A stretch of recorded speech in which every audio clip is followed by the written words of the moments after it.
right, it's 6 o'clock, so good evening to everybody. We have a smaller group tonight, which is good in some respects, but probably bad in others. Hopefully good in that we've answered a lot of questions, but bad in that there's not any more questions. So I want to thank the people that are here tonight. Jennifer Sitterly, who is co-chair with me on this campaign, Chief Ward from the Fire Department, Chief Perry from the Police Department, and of course Mayor David Scheffler. Interface Video, again, thank them for volunteering their time and services. Bob Campetti for streaming this for us so that the people can see it from the comfort of their homes and not be here involved with us. And the small group of people that's here, thank you because you've been here more. That was on for,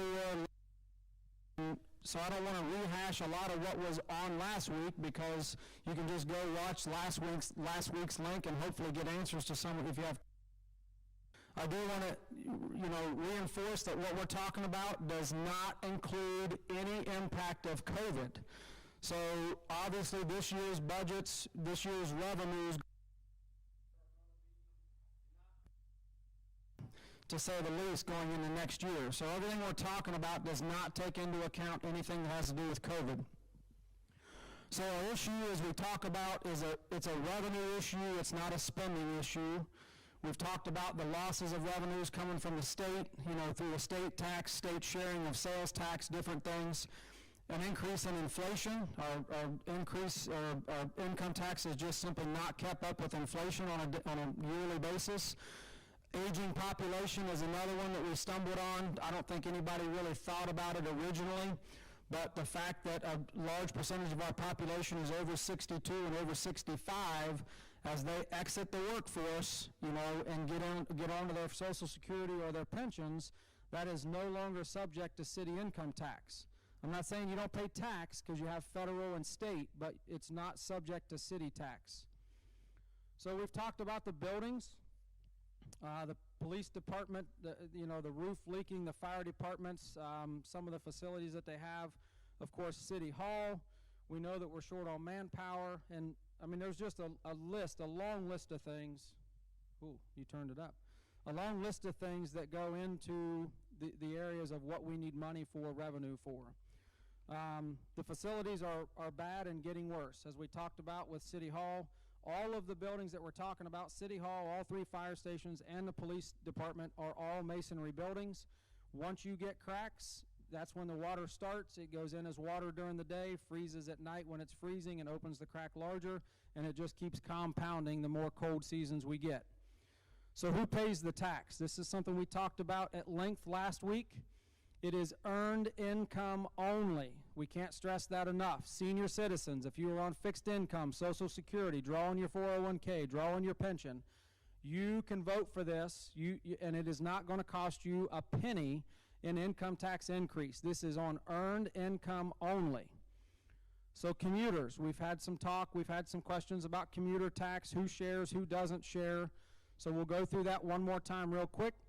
Lancaster's income tax currently is 1.75. If you live here and you work out of town, for instance Columbus, you pay Columbus city tax, they take it out of your check, your employer does, and then the city gives you a 1% credit of the 1.75. So all you pay here to the city is 0.75. So with this 0.45 increase, you would go from paying 0.75 to 1.25 or 1.2. So it is an increase. However, in the event that we don't get the tax passed, there is one option that City Council can elect to do.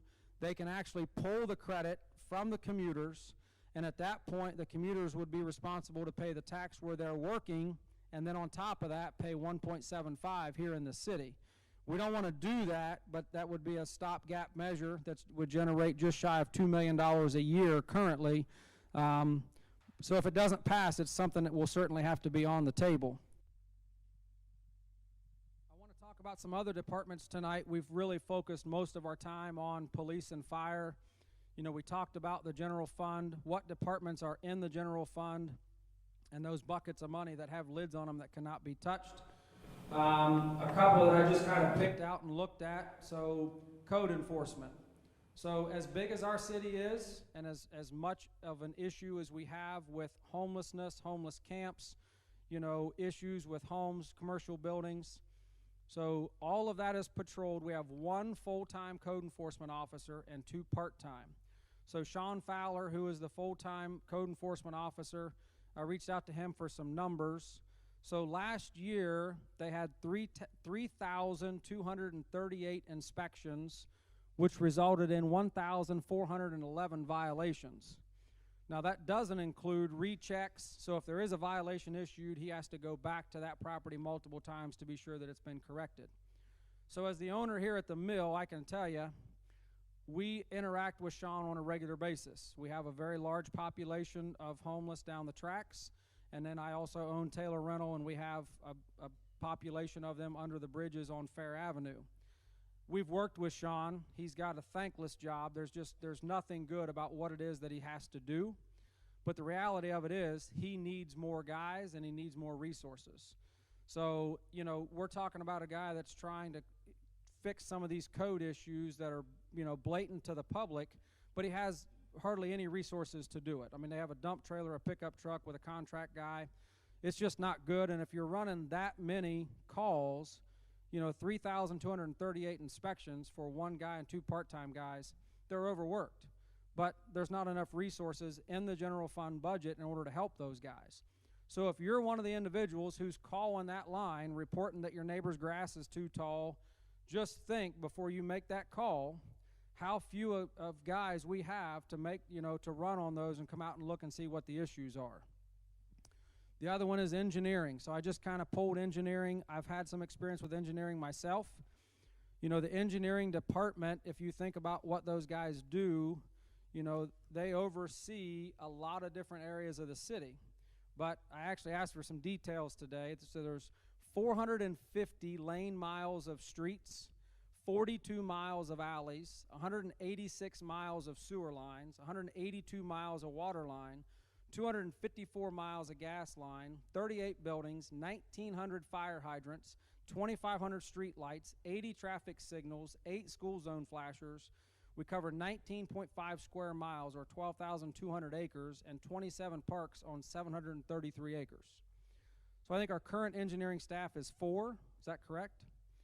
So if you start thinking about everything that's got to be done within all of that area, the city engineer's office has got to deal with that. So these guys are the ones drawing the specs for the repaving, the curb repairs. I mean, it is a daunting task, to say the least, for 4 people to keep up with that list of what we just talked about streets and sidewalks and everything else. So we desperately need another engineer. I don't think there's any question about it. And again, I would urge the citizens, if you think that that's nonsense, do yourself a favor, go down to the building department, the annex on Chestnut Street, knock on the door, walk in there, and have one of them will definitely take you on a tour. And you can, again, get the idea of the conditions that these guys are working in. They have offices the size of closets, and that's not an exaggeration, certainly from our standards at my business. You know, somebody said to me this week, you know, it's kind of ironic, the guy that bought Timber Top, sold it, and made a bunch of money is now pushing for an income tax increase when you cost the city millions of dollars that they're going to have to put in infrastructure. Kind of giggled a little bit, said, well, let's back up here. Let me understand what you're saying. He said, well, we got to put all the streets in. You know, they're going to build all these buildings, but the city's got to go up there and put the streets in. Folks, if that was the case, I would develop properties all over the place. There's not 1 ounce of truth in any of that statement that come out of his mouth.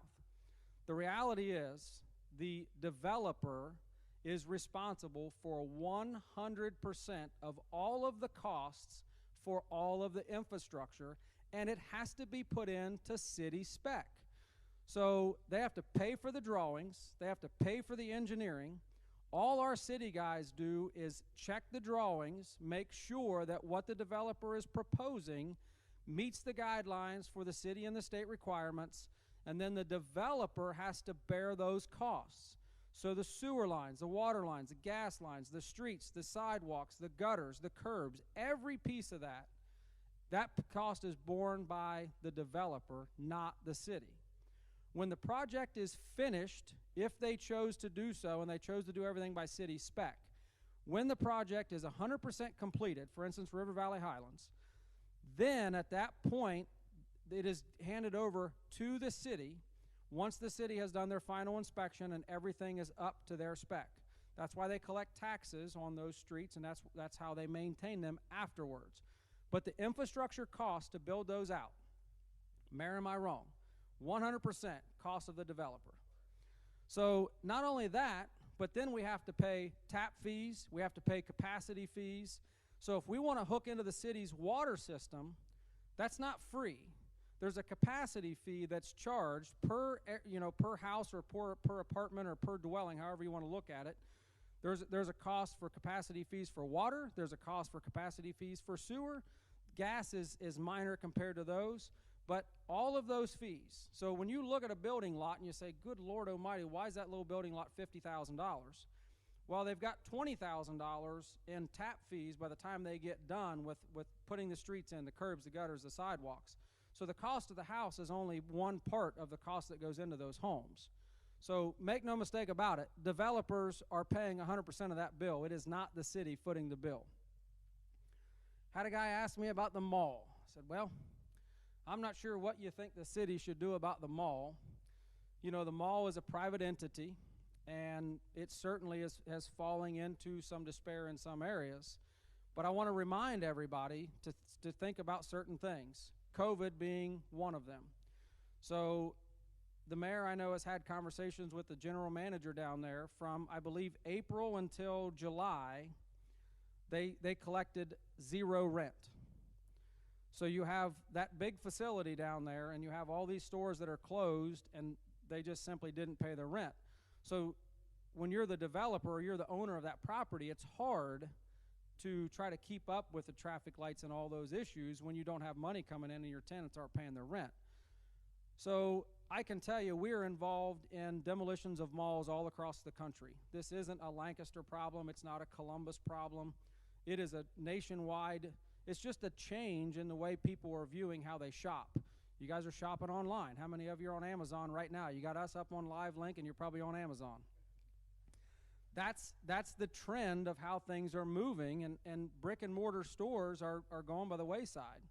So I don't know what will happen with the mall. I'm not sure anybody knows what will happen with the mall, but it's a private entity, and the city certainly doesn't have any ability to go in there. I mean, they can send a code enforcement officer if there's a code issue, but you can't force them to spend money that's not there. That's not how America works, guys. The mall is the mall, and we're just going to have to play it out and see how it happens. Would you agree with that? All right, conspiracy theories. We've had some people who have made comments about or statements, all we're trying to do is get this income tax passed, and then immediately city council is going to change the ordinance and redivert that money to other areas. So we've offered meetings to sit down with this individual and try to show them the facts that can't happen by law. Unfortunately, they don't have any interest in having a meeting. So the fire department and the police department chiefs are both here. Has out of the revenue buckets that you guys have that are dedicated and set aside for you, has anybody ever tried to, or has there ever been even a penny taken out of your buckets of money and redirected to another area out of them levies? No, not at all. Yeah, because it's not possible. So our system is built with checks and balances. I think people watch TV, they watch situations like the householder situation, and immediately every elected official we have is a dirty scoundrel who's putting money in his pocket. Our system here at the city level is built on checks and balances. So every year there's a budget. The budget is done the year before. So this year they'll do the budget for 2021. When 2020 is over, the auditors will have to go back and review what was actually spent compared to what was budgeted. Then the state comes in and audits what the city treasury people said actually happened. And like I said to the mayor, you know, as a business owner, I have a third-party audit done on my financials. I don't have to answer to where my $6 cheeseburger went. I guarantee you at the city level, if they have a receipt that says there's a $6 cheeseburger, there better be an explanation as to who bought the cheeseburger. And anybody that questions that, if you think that they can get away with even a penny that's misspent, I urge you to get online, either Lancaster, Yes for Lancaster, or the city's website. Get out this, they call it a CAFR report, which is audited financials for last year. You can see where every credit card charge, every penny, every check, and you can compare that to the budget because it's online too. But the system is built with checks and balances that creates an almost impossible way for anybody to take money out of the system unless it's accounted for. So where those conspiracy theories come from, I'm not sure. Like I said, it. I would like to say that the city cannot buy cheeseburgers. Well, that's a good point, Mayor. Maybe a ballpoint pen or something. No cheeseburgers. My point is, everything is audited down to the last penny. And there is absolutely no possible way that there's money being sifted out or siphoned or redirected to other areas that's not accounted for. It's just not logical. And I think anybody that would get down and look at it would agree with that. So we talked about job creation a little bit last week, you know, the comments about only minimum wage jobs. I started making a list of all the companies, Magna, Anchor Hawking, South Central Power, and some that I would guess that some of you may not even know are back in existence because they're trying to do slow ramp-ups. So the old Acrosel Mondi facility out at Mill Park, everybody probably thinks it's still closed. That's not the case. So there's a new company in there operating called 3 Sigma. So they are trying to get ramped up online so that they can start a hiring process. But that factory, who everybody thought was sitting there dormant, is not dormant. There's people in there and it's alive. Midwest Fabricating and Midwest Coatings continues to add additional people and additional facilities. CFM Global, which is the old Lancaster glass plant out on Ewing Street, you know, it's tucked back in. Probably most people don't even know that it's back in operation. So if everybody doesn't know where I'm talking about, it's corner of Ewing and Duffy. If you get to the corner there, you can look across the field and see it. That was an old Lancaster glass site that I don't think most people even knew what it was. And today, the people that are in there used to be part of Superior Glass Fibers in Bremen, which went away, and they are now creating filter media in that factory as well. How many jobs are they up to out there? 60 or 70, and I think there's another line. They were working on building another line. So the battery recycling plant out on Corey Road, Retrieve Technologies, Glass Floss. You know, again, everywhere I go, there's help wanted signs. I know my HR today sent out a list. I think we have 10 or 12 job openings ourselves. If you want a job and you can pass a drug test, minimum wage, there's way beyond minimum wage out there. You just have to go look for it. All right, so we'll get to really kind of the meat of what I want to talk about. I'll go over one more thing. So general fund, I learned this from the mayor. So every year at the end of the year, the city has to have carryover. So if I'm correct in what you told me, at the end of the year, we have to have a minimum of 60 days of bill paying in reserve at all times. So that equates to $5 million. So some people would look at our budget and say, you're asking for money, but you have this carryover. Why don't you just use the carryover and then try to figure out where else to cut? So if you drop below 60 days of reserves at the end of the year, you go into fiscal watch, which means the state starts to look at your expenditures and your income and figure out how they're going to, what's going on. If you drop below 30 days, you go into fiscal takeover, and the state comes in and takes over running the city at that point. So it's not an option because we're running right at the 60-day limit. They've managed the budget so that all we have is 60 days carryover. So it's not like we have 12 months of carryover. We have 60 days because that's what's required to keep us out from under the thumb of the state coming in to run things for us. All right, so safety forces are 92% of our general fund. What happens if it doesn't pass? I said from day one that I would not be involved and run this thing if it was a scare tactic about we're going to do this or we're going to do that. It doesn't take a rocket scientist to do the math. If they're 92% of the general fund and we have to cut for next year, if this doesn't pass, you just start doing the calculations. If it's 10% that we have to cut out of the budget to make it work, I mean, it's going to be 10% across the board. Is that a fair statement? You know, I looked at the employee count list, and I think this was actually at the end of last year, and the bulk of the city employees that are funded from the general fund that are not in the police or the fire department is actually in our court systems. So we have 39 full-time municipal court probation, 2 part-time. There was another line on here that had a, what's that? Prosecutor and law director is, I'm going to have to put my glasses on, 11. So that's 50, basically 50 of the 86 administrative employees are actually in the court systems, which if we could get people to break the law, quit breaking the law, we might be able to dial that down a little bit, but I'm not sure that that's going to happen anytime soon. But if they're 92% of the budget and we got to make a cut of 10%, you can do the math, because there's nowhere else. One of the other things we learned is that the courts, by order of the judge, if Scheffler says we're going to cut budgets 10% across the board, if the judges rule that they don't want to participate in that budget cut, they don't have to. Is that correct? So that, and certainly I don't think the courts are going to voluntarily say, yeah, go ahead and take 10% of my budget, because they're already maxed.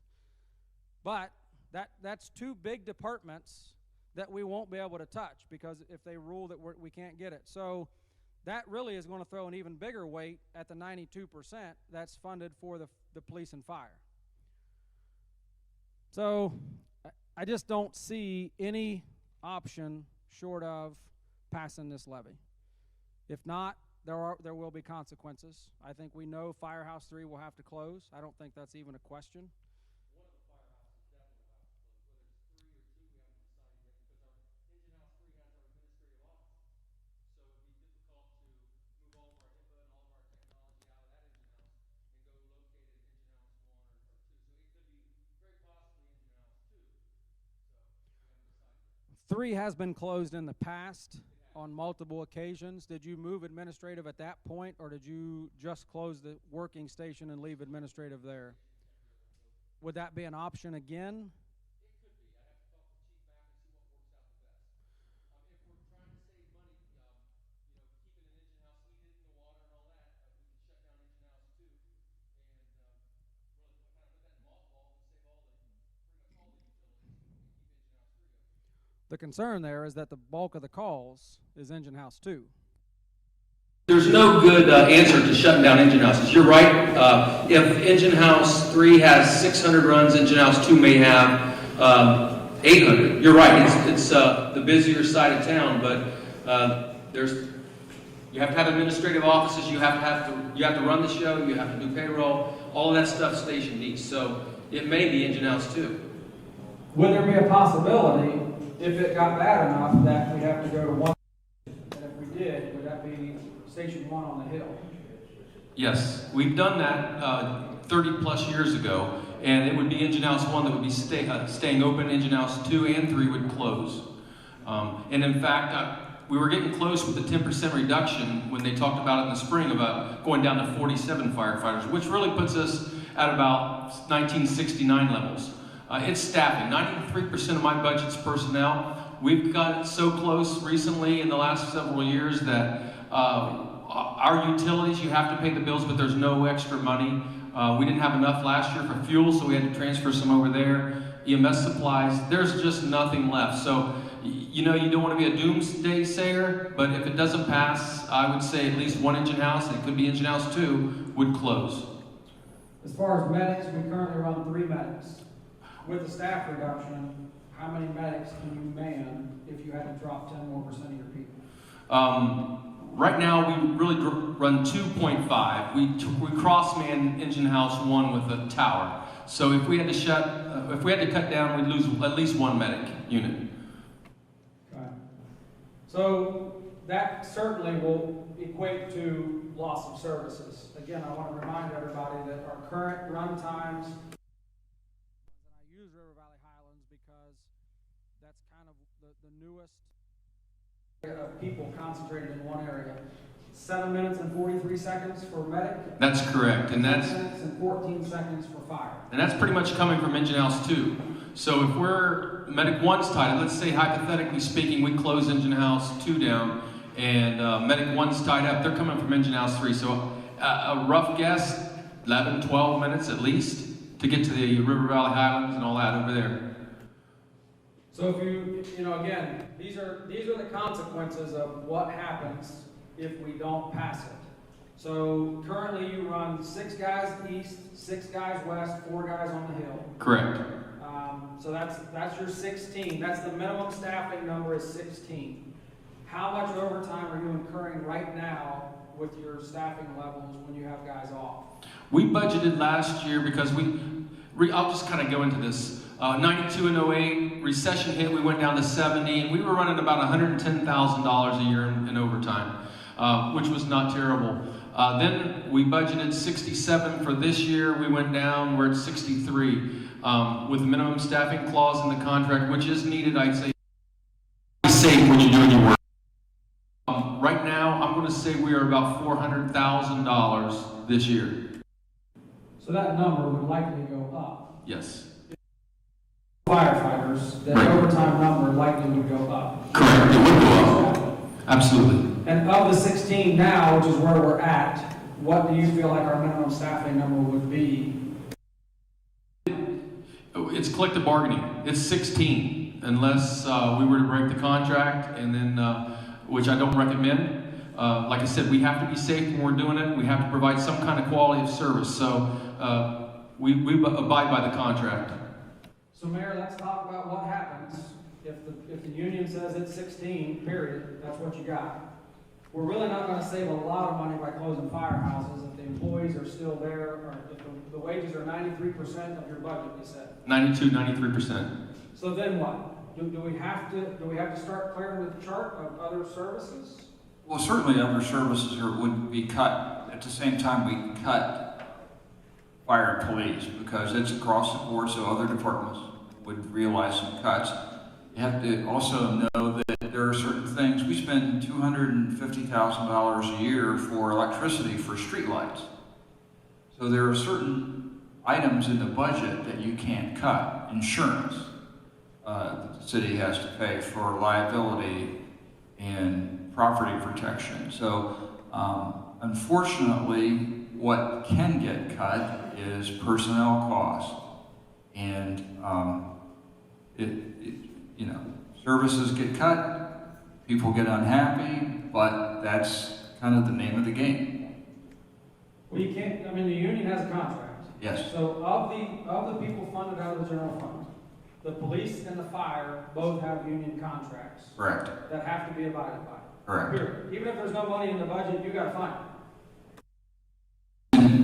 You can try to break the contract, which means then we start incurring legal fees for arbitration and hearings and lawsuits and things, so it's not a good situation. So if I do the math, 16 firefighters a day and there's 3 shifts, I mean, 48 guys gives you, that's it. I mean, That's it. No vacation time, No. There's no sick time, there's no nothing. Right. So if you're at 63 today, that's how many and that's why we're incurring overtime at the level we are, is because that level was dropped. Is that a fair statement? Yeah. So I'm assuming the police are the same. I mean, you're down to. We're currently running at 62 today. I may go down to 60 in the next couple months. I have 2 that are very seriously thinking of going to another jurisdiction and working there, because the stability is the question. Most of my guys.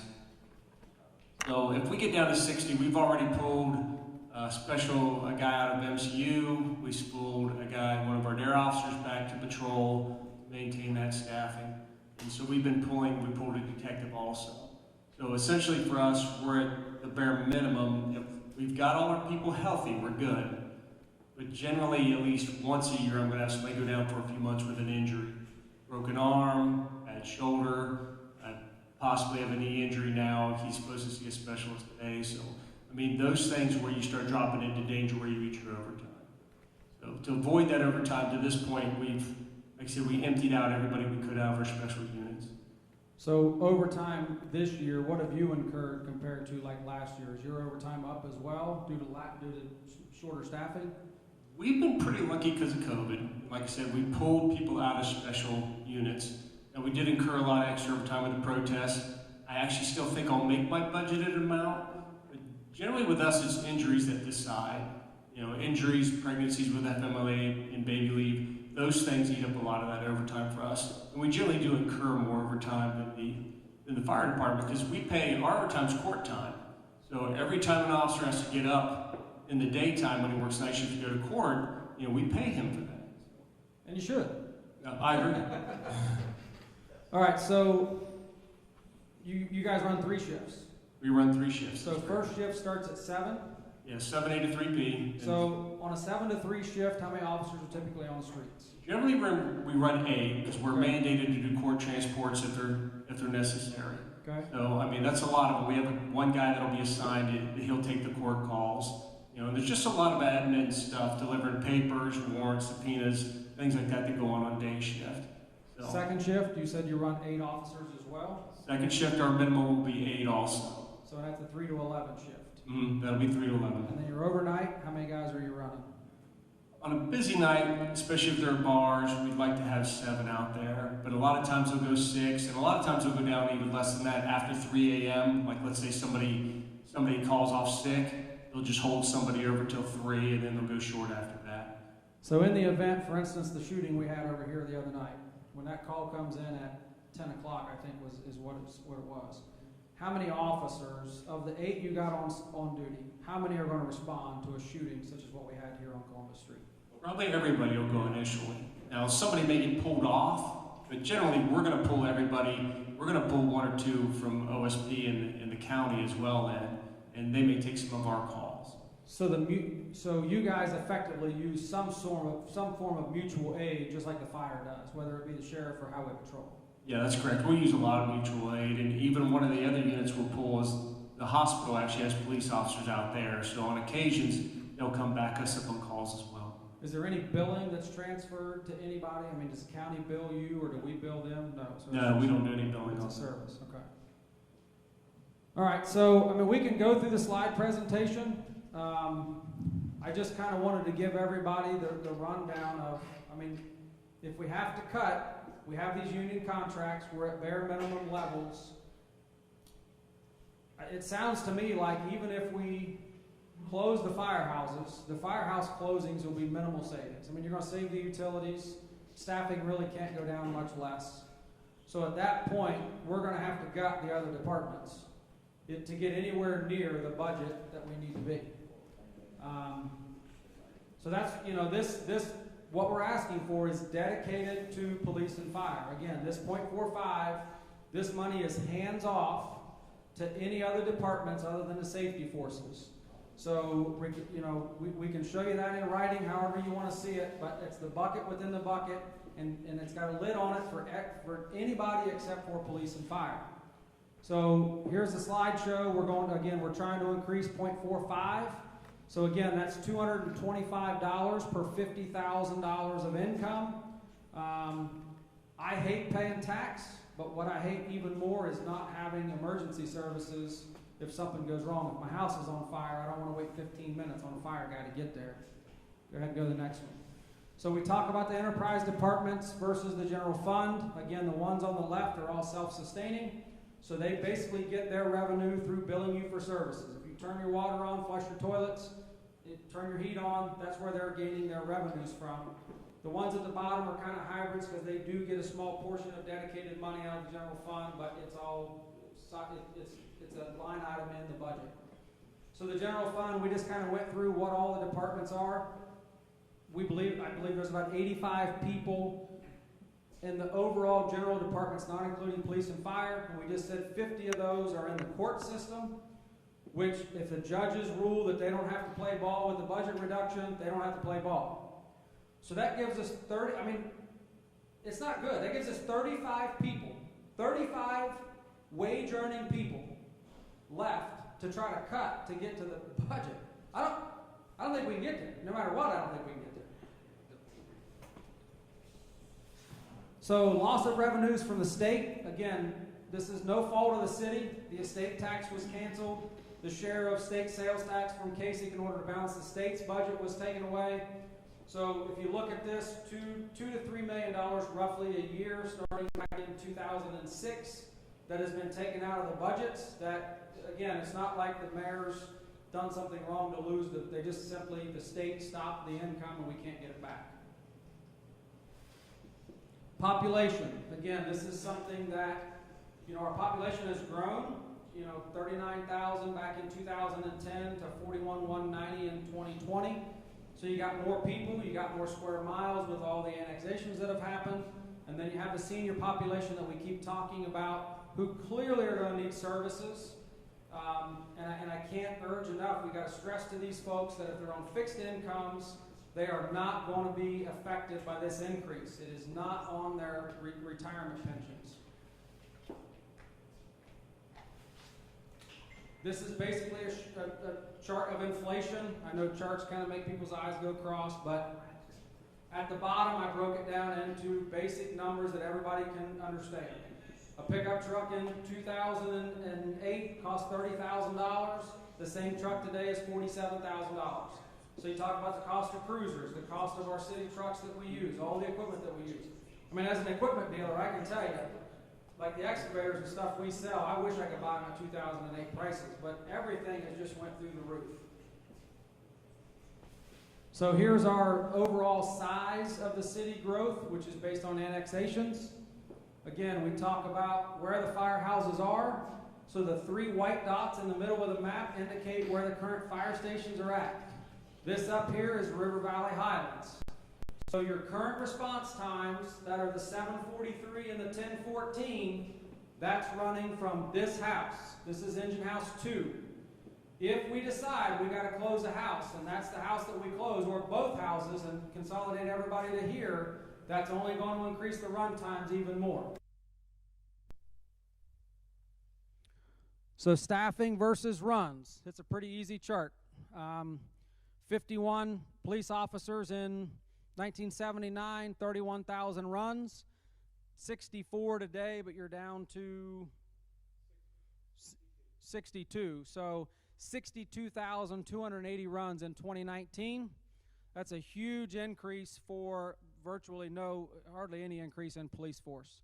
So fire, again, you got your 1979, 67 guys on with 2,600 calls. Today we're down to 63. This number is down almost 10%. So we have 63 current uniformed firefighters with 9,407 runs, which would include EMS for 2019. And I think that number is probably going to be down a little bit this year because of COVID.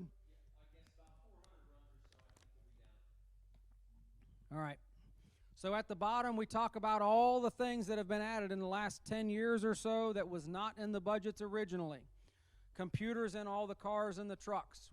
The body cams, the tasers, defibrillators, tourniquets, Narcan, powered cots, ballistic vest, HIPAA. I mean, there's so many things that have been added to the requirements that we have to keep that, that were not here 10 and 20 years ago, that we have got to figure out how to get the revenues to pay for them. So here's your income tax split. Again, this goes back to the conspiracy theory that we're trying to channel this money and fill our pockets. On the left, you see how the current 1.75 is broken up. So the safety forces is dedicated 0.6% of that, and then they get additional money from the general fund over and above that. So if you look at the new split, it goes from 0.6 to 1.05. So 100% of the increase, 100% of the increase goes to safety forces, and nobody else can touch that money.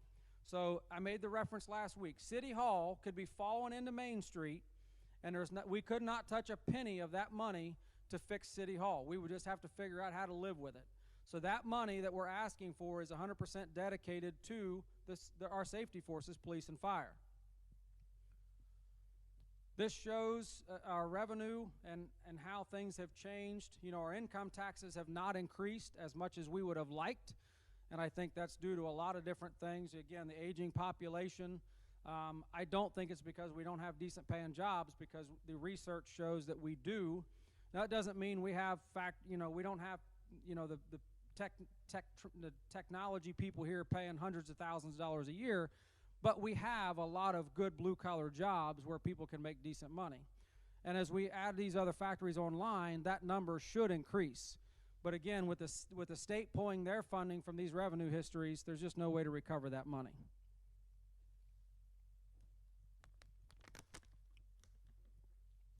Cut. Everybody says you gotta figure out how to make it work. Well, for 10 years we've been figuring out how to make it work, and we're to the point where we can't make it work. We can't go anymore.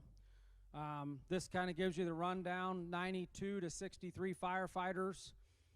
We've eliminated positions. We've consolidated. We're running older trucks. Everything we've got is antiquated at this point. I mean, again, going into the firehouses and seeing the conditions that these guys are working in, as far as the bunk areas, the bathrooms, it's not good. There's just nothing good about it. We've been cutting clerical, again, engineering. I mean, again, I don't know where. We are open for suggestions. If you're a citizen in the city and you feel like we're overlooking something, please pick up the phone, make an appointment, and come educate us on where that money is. We would love to know where to find it, because of the people that are up here, they're all a lot smarter than I am. She's a lot smarter than I am, but she couldn't find anything in there either when we looked through the numbers to try to figure out where there would be missing money or misappropriated money. It's just not there, guys. So we're open for questions. We have the email that is open, which is brad@companyranch.com. We are open to hear anything that anybody has to say. Let me check here real quick and see. Have you gotten any on the live? You got questions?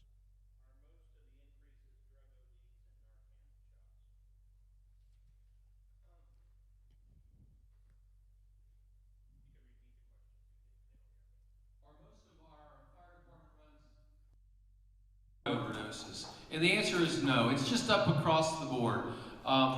We do have, and I have the assistant chief back there, he can speak as well to the Narcans. I think we've had 140 some Narcan uses, and the drug overdoses are buried in this paperwork, and I'll find it here in a second. But it's just up across the board. Typically, the medic runs go up 2 to 3% every year. This year we're down about 400 due to COVID, but it's coming back up. We're hitting about 29 to 30 medic runs a day, and 5 or 6. I've got the whole report. I got to find the page. So, to answer your question, no, it's not all Narcan and overdoses, and I'll find those numbers here shortly. Certainly, our aging population would be part of. Again, we talk about 20% of the population is over 62, so I have to guess there's more runs there at the senior facilities. Yes.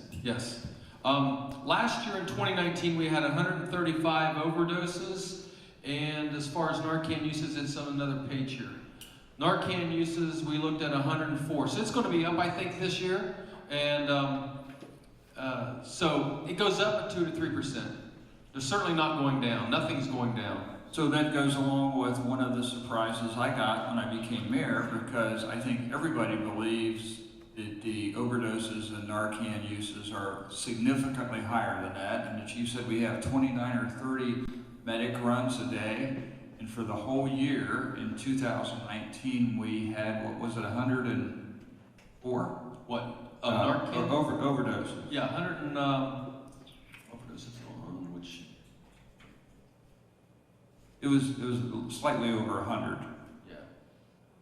135. 135. So for the whole year in 2019 we had 135 overdose runs. And we're having 29 to 30 medic runs every single day.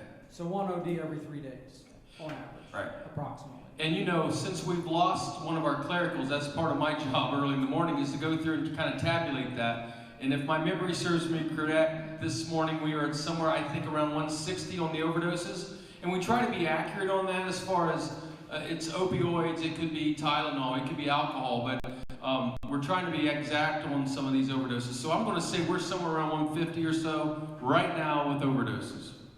For some reason, the COVID situation seems to have increased overdoses. I don't know if I've heard a good explanation why that's the case, but it is. I know the national news certainly has said across the country that COVID has increased overdoses, but I think Franklin County the other day, it was on the news, they had 32 in like 2 days. What, 32? Overdoses. Okay. Chief says we just had 8 over the weekend. We had 8 here in Lancaster. I know on Saturday I saw 4 come across my desk just on Saturday. So it's certainly a problem, and again, I would love to hear everybody's suggestions on how we get people to stop doing what they're doing, but there's no cure for that either. One of the questions I got here was the buckets of money. So, for instance, Timber Top, when they're doing the inspections, who gets those funds? So, we talked about the Fire Impact Fund. So the Fire Impact Fund money goes strictly into their Fire Impact Fund and nobody else can use it. So if you take Timber Top, for instance, every unit that's built, so if it's a 100-unit apartment or if it's a 10-unit senior facility, for every unit they pay $2,223 to the Fire Impact Fund, and that is paid when they go to get their building permits. So of the other fees that are paid, for instance, if they have a water capacity fee, that money goes to the water department. If they have a sewer capacity fee, that money goes to the sewer department. Those are enterprise funds and cannot be touched. The only money that would go into the general fund, if I'm correct, would be general building permit expenses. Is that correct? Or a fraction that would go towards your guys like Jeff Davis, who is our chief building official, Pete Bale, who is our zoning, and then actually doing the inspections. So one of the things that I did learn yesterday is that the building department is actually self-sufficient. Although they're a general fund department, their building permits that they charge every year almost is a wash to pay for their personnel.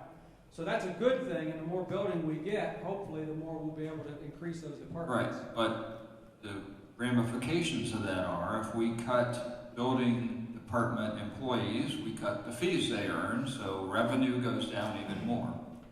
I'm, being a guy that's involved in construction, when Scheffler first took office, they pulled a panel of us guys in a room to, because we were so frustrated with the building department and how they done things. So in 2 years today, and I own businesses in different states. So I've done buildings in a lot of different states. I will tell you that our building system today, with Jeff Davis in charge, is as good as anybody, and it's as easy to deal with. So they have absolutely made huge changes and turned it around. I was one who would bitch to sorry about my language. I would complain to everybody. It was most of the conversations that we had early on in my tenure, yeah. But today, it is fantastic, and I would put Jeff Davis and the team at this building department up against any building department that I've ever dealt with. And I'm getting ready to start a project in Florida right now. We bought some property on I-4, and I've already got a mountain of paperwork that if I was here, I would already be through it. So kudos to Jeff Davis and the guys, Pete Bale over in the building and inspections. They do a great job today. It's a much different department than it used to be. But that money, for those tap fees and stuff, stays within those enterprise departments, other than the building permit money that goes to the general fund. I could talk a little bit about fire impact and what we pay out of that. We pay fire trucks. We have a 2007 tower, which is 13 years old. We still owe $166,000 on it. We pay $55,527 a year. So you can see we owe another 3 years or so on that. And then we pay $126,405 on a new pump truck, and it'll be paid off in 5. But that all comes out of fire impact. Not a dime comes out of general fund. So again, going back to the Fire Impact Fund, it can only be used for capital purchases for the fire department. So trucks, gear, and firehouses. It cannot be used for wages. Not one penny of the fire impact fund can be used for wages, nor can it be used for routine repairs or maintenance. So the work like the leaking roofs cannot be fixed with the fire impact money. That's forbidden within the ordinance. So capital purchases only. We might say that we haven't talked about it tonight, but the new engine that just arrived cost $570,000. It was ordered in 2018. Takes them that long to produce it, and that will be paid for out of the fire impact funds. Yeah, we put some information out there of that new truck. Not one penny of tax revenue was used to purchase that truck. So it's 100% purchased by the fire impact funds. So again, talking about how does this levy help the rest of the city if 100% of the money goes to the general fund or goes to the fire department and the police department. So you have a slide that shows the breakdown. I'll have to pull it up. Okay. But ideally, this 0.45 increase that's 100% dedicated to police and fire will reduce the amount of extra money that we have to take from the general fund and give to them in order to make their budgets. So effectively, we pick up $1 million and some dollars a year is budgeted that we can start doing repairs on City Hall. We can start looking at repairs for the police department who desperately needs a new roof.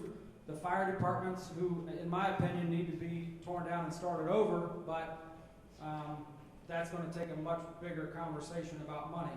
So the goal would be that this money that we have would allow us to borrow, so the city would essentially take out a loan based on these future tax revenues that this levy would, or not the levy would generate, but it would free up in the general fund. So it'd be just like when you mortgage your house, you go borrow the money and then you make payments. So the city would effectively do the exact same thing. So this is a slide that we've showed several times that kind of shows you where the money goes. I'm not going to get too much into the weeds about the breakout of what they're going to fund. You can see the 0.45 increase, which is the $5 million. So where we pick up money is that general fund to safety forces there at the bottom. So right now it's costing us $12 million out of the general fund on top of their current levy money in order to make their budgets. If we get this increase on the 0.45, we can save some of the general fund money to do some of the repairs that desperately needs done, but yet the fire and the police still get the money in order to increase where they need to get on manpower. This slide is posted on the Yes for Lancaster website. So we still, if you look at the percentages at the bottom, currently it's over 92% of the total general fund budget. So it goes to 87.7%. So it's still the majority of all the money goes to police and fire. And again, we're still getting people who say, why does Pickerington not have these problems? Pickerington does not have a fire department. Pickerington is Violet Township Fire Department, right? That's correct. Canal Winchester. Madison Township. Madison Township. So their fire departments, their cities do not have to worry about funding. And if you look at how much of our money is going to the fire department, they don't have to worry about that because those are township services that are paid for through township taxes. It's apples and oranges. You cannot equate the two. So I would add the other cities, Canal Winchester, New Albany, Hilliard, Gahanna, Grove City, Dublin, and Pickerington do not have city fire departments. In almost all of those cases, their income tax rate is significantly higher than ours, except Pickerington. So we're paying, the fire department in Lancaster costs us $9 million plus a year. So Canal Winchester is collecting 2% income tax, and they're not paying that $9 million a year out of their 2%. Well, that's why they have the fancy lights and all the nice brick streets. All right, so we have another question about why does it have to be an income tax and not any other way? So the general fund, the bulk of all of the revenues in the general fund is generated by income tax. Is that a correct statement? Yes, there are other sources of income, but yes. The bulk is income tax. Yes. So, one question was raised, why not a sales tax? So, if I'm understanding correctly, the city cannot and does not by law have the ability to place an income tax within their corporation limits that would only, a sales tax increase that would only be generated money for the city. Is that correct? That's my understanding, yes. So the county, and we are one of the lowest sales tax, if you look up there on that chart, we're one of the lowest sales tax areas around. Pickerington is certainly part of Fairfield County, or part of Fairfield County. So if the county chose to raise the sales tax, they could do that, but that revenue goes to the county, not to the city. So there's no revenue stream, there's no way for us to get from here to there with a sales tax increase. It's just not possible. The city gets no sales tax. The city revenue. gets $0 from the sales county tax. or the state. So that's part of what the state cut of their expenses. The local government fund was a share of state revenue that was passed when the state enacted sales tax back 60, 70 years ago, correct? So let's talk about real estate tax, because I know I'm sure that's going to be one of the next ones. And I know in some of our information, there is a small percentage of the real estate taxes that are paid that is funded from, I believe, from the county to the city based on properties in the city. Based on state law, there's what's called the inside millage, and the cities within the county get part of that. In addition, we have the 3 mil levy that was passed for street paving in 2014, I think, which generates about $2 million a year. But again, that is restricted to use for paving streets. That's all it's used. That's its bucket. That's its bucket. So, general fund, sales tax is not an option. Property taxes, to get a property tax big enough to fund something like this, is it even possible? Well, it's possible. The issue with real estate taxes are it's fixed at the amount that it generated when it was passed. So if we passed, let's say, a 5 mil levy for the fire department, and it generated $3 million, then we would never get more than $3 million. So we'd be right back in the same boat that we are. There's no inflation. The millage is capped. Right, it's capped. So the 3 mil levy that we got for street paving was passed at 3 mils. It generated $2 million. We currently still get to $2 million, but the millage is only assessed at 2.4 mils this year. So the millage goes down to generate the same amount of tax that was generated when the levy was passed. And real estate tax issues have to be renewed every so many years. So, other tax options, are there any others? I mean, you got sales tax, you got income tax, you got property tax. You know, even this year, like the fuel tax, so you guys get, so the city gets a small percentage of fuel tax from this area, is that correct? Right, so the street department or LDOT gets no general fund money except what we have to pay them for services they render to the general fund. Their income comes from license plate fees, and a big portion of it is from the state gasoline tax. But again, that is restricted to use for streets and roads and can't be used for anything else. So there's really no other option. I mean, an income tax increase effectively is the only way to get to where we need to be. That's pretty much it. Again, we're open for suggestions, but we're just trying to give explanations as to, the question was, why not a different tax? We don't believe there is a different tax that will get us there. All right, so I have a question here. Why does Lancaster have 3 paramedics on each medic truck when most fire departments run 2 on a truck? The 3rd paramedic could be used to staff another truck right now and not have to cross-man an engine house 1 and are already in the minimum staffing. You can close an engine house if needed, but still have staff trucks each day, an increase to services now without extra money needed. NFPA 1710 is what he's referring to, and that's talking about staffing of vehicles, trucks, medics. And it does say that you should have, within 4 minutes, have 2 guys on scene of an EMS run, and then within so many other minutes, you have another 2. I've chosen, and for the last 9 years, to run a 3-man medic so because we have such limited engine companies now too, instead of taking an engine and following that medic to keep up with the standard and do all the work we have to do, I choose to do a 3-man medic. That way we can get all of our work done without taking that engine that we don't have very often on another run. So that's probably a fire department related answer. You know, when I went to the firehouses and talked to the guys, we had the conversation about why 3-man medics versus 2-man medics. So again, I think one of the things we talked about last week is one of the revelations that I have no idea. The city of Lancaster does not own a rescue. True statement. True. So we have 3 medics, we have 2 engines, and we have 1 tower. So if you go to the surrounding fire departments, outside of the medics, the next most frequently used trucks are rescues. So the rescue trucks are the trucks that have the jaws of life. They're the ones that have the airbags. They're the ones that have the cribbing.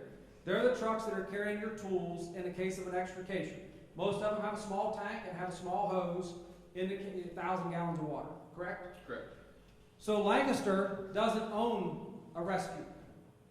They use their medics as rescues. So the jaws of life that you depend on when you've been in an accident are tucked in one of the toolboxes on the side of the medic. Is there anybody else around that runs their medics as their rescues? I'm not aware of it. I'm not either. So when you talk about 3 guys on a medic, it's not just the medic. If there's an auto accident, which I've got to believe is one of the common calls that we're running on, so 2 guys in the front of the truck, driver, passenger, and a guy in the back who's getting his fire gear on before they ever get to the scene. So when they get to the scene, he's already ready to operate. So he's getting the jaws out, he's already geared up, he's ready to go. Your next 2 guys, one guy, I'm assuming both guys are getting geared up when they get there, but if you take one of the guys off that truck, can you now use it as a rescue with 2 guys? So now, on every auto accident, you're running a medic and an engine. Correct. In order to have enough guys to do that. Right. So, I don't disagree that we will have to look at 2-man medics. And I hate to see that. And you know, the guy, whoever this is question, people aren't getting smaller by any means. And I don't know, and this is not a slight to any of the mutual aid departments, but they're not running 30, 40 medic runs a day. You put 2 guys on a medic and you're running 15 out of the west side, you maybe run 10 out here. That's a lot of runs. It tears the guys' bodies up. It subjects us to a lot of injuries. I prefer 3. And there's a lot of work to be done. And when you're running that many runs, 3-man, in my mind, is much better than 5. So again, with the HIPAA rules and the laptops or the iPads, I think they carry iPads. They do. So if I've ever been around a scene where those guys are coming, you got 2 guys dealing with the client, and you got 1 guy who's on the pad entering medical information. Yeah, once the patient's stabilized, right. So again, if you go to a 2-man medic, you're almost going to have to always have an engine, unless it's just a basic Exactly. EMS run. Exactly. So again, I say run 3 instead of 5. So it's not that it's off the table. If this doesn't pass, there's a very strong possibility that they'll have to look. Now, is there anything in your fire contract, in your union contract, that mandates 3 men on a medic? No. Okay. No. So it's something that we'll have to look at if we don't pass. Yeah. So one question, please explain why this money must go into the general fund and cannot be put into just a fund for fire or safety. This money, as we call it, going into the general fund, really does not go into the general fund. So the general fund is that one big bucket that we talk about, and within that bucket you have all these other buckets or these earmarked numbers of accounts. So this money would effectively go into a bank account. I think I heard the numbers 346, 347. 246 and 247. Okay, so currently of the 2 fire levies or the 2 safety levies that are in place, each one of them money streams are in their own account, which is the 246 and the 247 account. When we say it goes into the general fund, it's really just an accounting process that money goes through that process, but it has its own. It'll end up with a 248 number, which will dedicate that money. When the income tax people are splitting that money up, it goes into that account, and effectively does not ever be seen in the general fund for use for any other departments. Correct. And to go back to this slide, in the left-hand column, it says the current safety forces levy, the 0.6%, at $7,200,000 goes into a separate account, separate fund, and it's not commingled with the general fund in any way. When the new levy, assuming it passed, the additional money that it generates, and hopefully it's going to be close to $5 million, it will likewise go into a similar fund that is segregated in a bucket for police and fire. The general fund this year will spend $12 million out of the general fund added to what is in those segregated funds to pay for police and fire.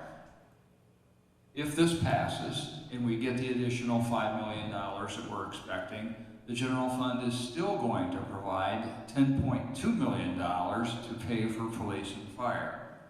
So it's just kind of a concept that we use, call it the general fund, but those monies that are generated by these three safety levies go into a segregated account that cannot be spent for anything other than safety forces. So one of the things that we're going to try to do, we're going to get with Tricia Nettles, right? Correct. So the conspiracy theory that City Council is going to immediately write a new ordinance and divert this money is not legal. It's not possible. And we're going to work with Teresa to get the actual law so that we'll put it on the website that shows this is the law number that says you can't do that. I know that that's part of this conspiracy theory that we're going to redirect the money. And before we started this, I asked both chiefs, of the money that's dedicated, has there ever been a penny that's ever been questioned or siphoned or moved out of your budgets from those two levies that were passed for you? And the answer was no. Right. So with this third budget, and you even said earlier now, you have to do how many budgets? We do 3 budgets. We get the 0.15, which generates about $1,750,000, and then he and I split the 0.45, which is like $5.2 million, and we get exactly down the middle there, and then anything else that we need comes out of the general fund. But with the addition of this levy, there will be yet another budget that will have to be approved. So when you start talking about money, it's not all thrown in one bucket and then everybody gets to get their hands in it. This money is dedicated to these guys, and they have to actually write budgets specific for each and every levy that's been passed. So now you'll have 4 budgets. 4 You'll budgets. have the 3 levy budgets plus the general fund budget, extra money. Correct. So he'll have to write 4 different budgets, and that was actually a result of the state auditor. Am I correct? Yeah, I believe that you are correct. This is the first year we've done 3. We've always done the 0.15 and then the general fund. So I remember Trish Nettles, the auditor, telling me that this is what the auditor came in and said you have to do, and that's what we started doing. So the money is tracked separately, accounted for separately, budgeted separately, and then audited separately for every stream. There is no possible way that you can intermingle this money and get it outside of where it's dedicated for the safety services. So when I became mayor, I said I learned 3 things very quickly. I thought I had a good understanding of how government works. But the 3 things I learned was, 1, government is significantly more complicated than anybody ever believes. And it took me probably a year to grasp how all this stuff worked. Second thing is, it takes forever to get anything done in the government. What you can get done in 6 hours in private business takes 6 months because of all this messing around that you have to do. And the third thing I learned was we have no money. All right, so we'll move on to the next question, which I think you said. It was, how do police and fire keep up with today's standards of training on such a limited budget? Chief Pilar. Okay, generally, we have a lot of in-house instructors. So if there's a class that we're paying for to send someone to, if it's not a highly specialized type of training like homicide investigation or a thing like that, if it's something for a general purpose, like something you might use in your patrol division, building clearing tactics, those types of things, we'll send someone to get instructor trained and then come back, and then we'll work everybody's schedule around to get officers through that type of training. And that's how we essentially leverage the money that we do have. It makes for some real scheduling problems. We're going to try to put on a class in October. We normally do it in the spring, but when COVID hit, we changed our time frame. So, and we're going to try to move we shift guys' schedules around, so you may have to have your sleep interrupted to come in and train that day to get those training hours in. And our guys are actually willing to do that. So. Our biggest training budget, we've had this $30,000 a year for several years, and probably 15 years ago, the state of Ohio started requiring more CEUs, continuing education units, to get your certification. Right now, every 3 years, a medic has to have, I think, approximately 86 hours, and if you're an intermediate, something above an EMT basic and less than a paramedic, it's, again, 47 or 48 hours, and then as a medic, it's in the 30s, I believe. As a fire card, I think we're somewhere around 50 or so. We have in-house training people, but like I said, we typically try to budget for 30,000 so guys can go off and take some classes to get different feel for training. Over this last several years, that's been our fund where we go to try and make our fuel budget, maybe to float some medical supplies and things like that. So I kind of shut that off early in the year and said, we can't have training, guys, I apologize. We'll have to do it on crew. And we have guys who are trained, and they train, they have the certification, EMS or fire instructor, and that's where they get it. But I do like to send them out when we can to try and get some good training at the fire marshal's office or wherever, but the last couple of years, that's not been a possibility. So it's safe to say both of you are meeting bare minimum standards, and that's it, nothing over and above. Yeah, we don't have the personnel. We just don't.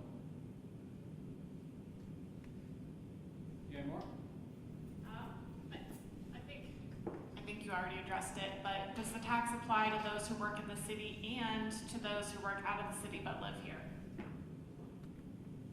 So if they work in the city, it's going to be, their tax is going to go from 1.75 to 2.25. 2.2, I'm sorry. If they, what was the other one? If they live, so if they live in the city and work someplace else, so they're commuters. Live here, work out of the city and live here. Yeah, so if you're a commuter, it's going to go from 0.75 to 1.2. So yeah, it's an increase for both people working and living in the city. For the mayor, are all the books of the general fund audited regularly? We're audited to death, yes. Every year, every fund in the city gets audited. And then we have to have special audits periodically. For instance, the enterprise funds, if they provide a service to the general fund has to pay for that. Or if the general fund provides service to an enterprise fund, the enterprise fund reimburses the general fund. We have to hire special auditors to come in and look at those transactions to make sure that no money was transferred between those funds more than what was we were entitled.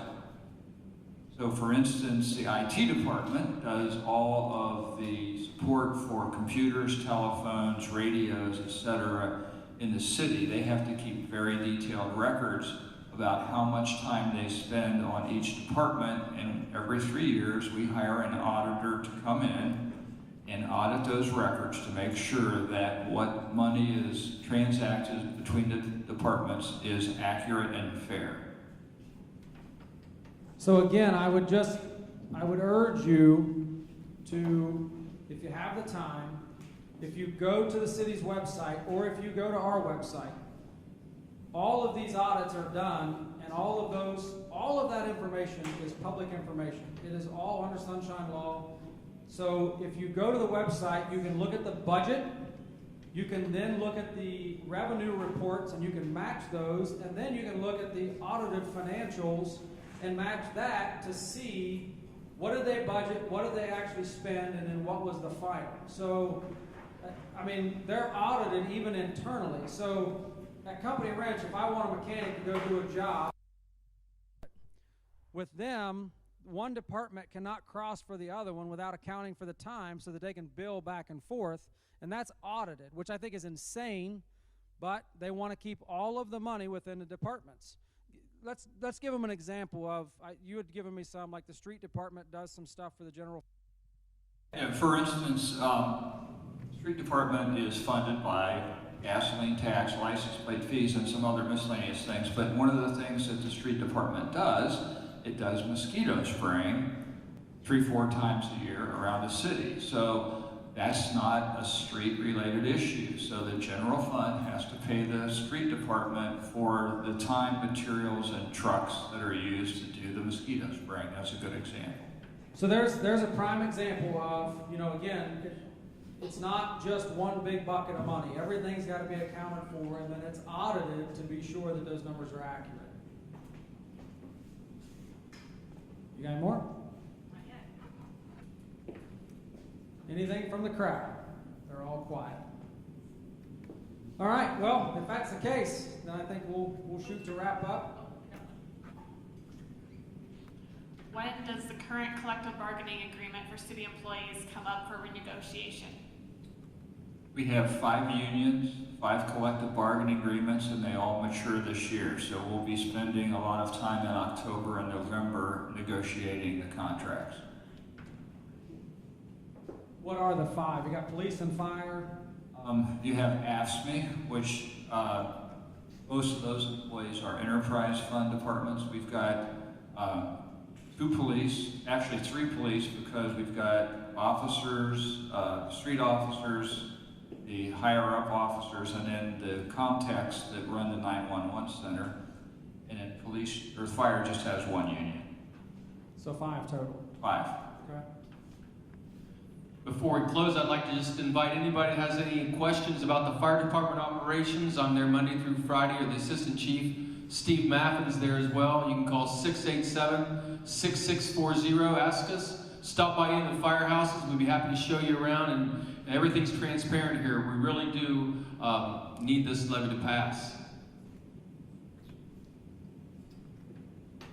Yeah, I want to go back to contracts just for a second. You get paid a living wage in Lancaster, but we're in competition for the best people for these jobs. So let's say this levy goes and I have to hire people. I'm actually in competition with Pickerington and all the other agencies around us.